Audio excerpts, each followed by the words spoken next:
this point, it was fatal, and he was going to die. In the days that followed, David's temperature spiked as high as 105 degrees. He began hemorrhaging from his intestines and vomiting blood. Dr. Shearer struggled to treat him inside the bubble. He was to the point where his fever could not be controlled, his intestinal bleeding could not be controlled. It was just impossible. This contraption that protected him was now his greatest threat.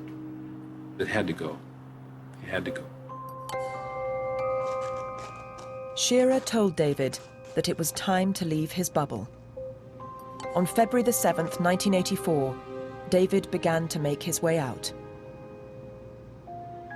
He crawled into the supply bubble and took all his effort. And Shearer put his hands under David's arms and pulled him out and laid him on the gurney. David was wheeled to a sterile room, freed from isolation for the first time in his life. The sun was coming through in little streams through the Venetian blind, and he saw what he said there were minute snowflakes. And it was actually the dust from the linen, and he was there and he was feeling comfortable. He was playing with the snowflakes. But David's fever and bleeding persisted, and his condition gradually deteriorated. Finally, he lapsed into a coma. On February the 22nd, 1984, David's parents were brought in to see him. I looked over to the side of David's room, and there was a physician standing, and I asked him if I could remove my glove and touch David, and he nodded yes. So I walked over to David, and I took my glove off of my hand, and I stroked the back of his hand for the first and last time. I've worked with many children that have been dying. They had only two concerns, even when they knew they were going to die. One was, is it going to hurt? The other one was, are you going to be here? If you can satisfy them on both of these points, they're very much at peace. And with most of them, including David, they just drift off into a coma. And so, the last hours or minutes, are just like going to sleep. It's just a very peaceful scene. At 8 p.m. that night, David was pronounced dead. It came, and it happened, and there was no emergency. There was no crew brought in to resuscitate. There were no tubes inserted. We decided that it was not going to happen. This was going to be a dignified death, and it was. In death, David made his biggest contribution to medicine. His autopsy showed that Catherine's bone marrow had contained traces of a dormant virus.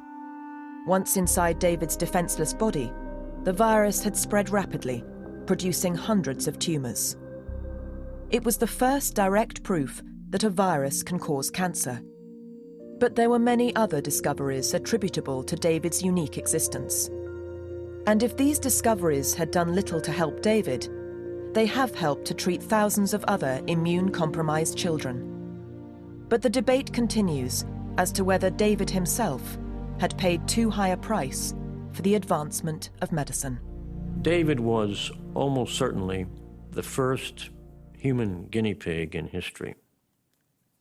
The first human being to live their entire lives in a laboratory capsule. And I don't think we ought to do that again. He was not a guinea pig in the sense that we delivered him with the intent of having an experimental subject. But we had to continue our research because we were working in an area where there was no previous experience. A team of dedicated and courageous people, including David and his family set out to treat an incurable disease. And in the process, they gave him 12 years of good life that he would not have had otherwise. I don't have regret, and I don't have blame. Any parent who has lost a child wonders if their brief life has meant something to the world. And science has said to me, yes.